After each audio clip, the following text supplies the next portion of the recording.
November മാസം 1-ാം തീയതി സകല വിശുദ്ധരുടെയും തിരുനാൾ. കത്തോലിക്ക സഭ അംഗീകരിച്ച ഒരുപാട് വിശുദ്ധരുണ്ട്.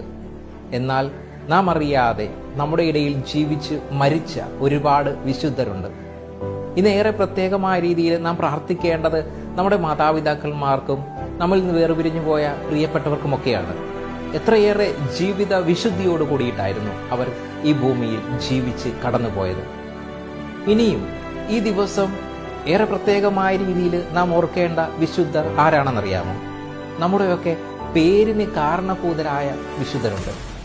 ഇനി നിങ്ങളുടെ പേരിന് കാരണഭൂതരായ ഒരു വിശുദ്ധൻ നിങ്ങൾക്ക് ഇല്ല എങ്കിൽ ഇന്ന് നിങ്ങൾ ഒരു തീരുമാനമെടുക്കണം.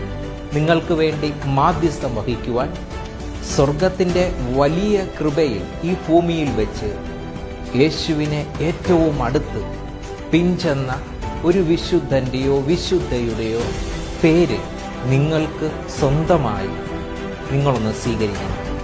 നിങ്ങൾക്ക് വേണ്ടി മാധ്യസ്ഥം വഹിക്കുന്ന, നിങ്ങൾക്ക് സ്വന്തമെന്ന് പറയുന്ന ഒരു വിശുദ്ധൻ അല്ലെങ്കിൽ ഒരു വിശുദ്ധ നിങ്ങൾക്കുണ്ടായിരിക്കണം.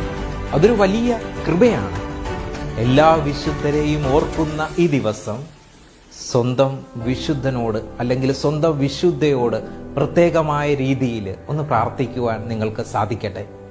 നിങ്ങൾക്ക് അവരുടെ മാധ്യസ്ഥം യാചിക്കുവാൻ സാധിക്കട്ടെ. സ്വർഗം നിന്നെ ഒരുപാട് ചേർത്ത് നിർത്തുന്ന ഈ ദിവസം എല്ലാ വിശുദ്ധരെയും ഓർത്ത് ദൈവത്തിന് നമുക്ക് നന്ദി അർപ്പിക്കാം. ഏറെ പ്രത്യേകമായ രീതിയിൽ നീ ഓർക്കുക, നീയും വിളിക്കപ്പെട്ടിരിക്കുന്നത് ഒരു വിശുദ്ധനും വിശുദ്ധയുമായി ജീവിക്കുവാൻ വേണ്ടിയിട്ടാണ്. അതുകൊണ്ടാണ് വിശുദ്ധ ഇഗ്നേഷ്യസ് ലയോള ഇപ്രകാരം പറഞ്ഞത്, അവനും അവൾക്കും ആകാമെങ്കിൽ എന്തുകൊണ്ട് എനിക്കും ഒരു വിശുദ്ധൻ അല്ലെങ്കിൽ ഒരു വിശുദ്ധ ആയിക്കൂടാ. വാഴ്ത്തപ്പെട്ട മദർ തെരേസ ഇപ്രകാരം പറയുന്നുണ്ട്, ഈ ഭൂമിയിൽ ആരും വിശുദ്ധരായി ജനിക്കുന്നില്ല, മറിച്ച് അവരുടെ ജീവിതത്തിലെ നന്മ പ്രവൃത്തികളാണ് അവരെ ഓരോരുത്തരെയും വിശുദ്ധരാക്കി മാറ്റുന്നത്.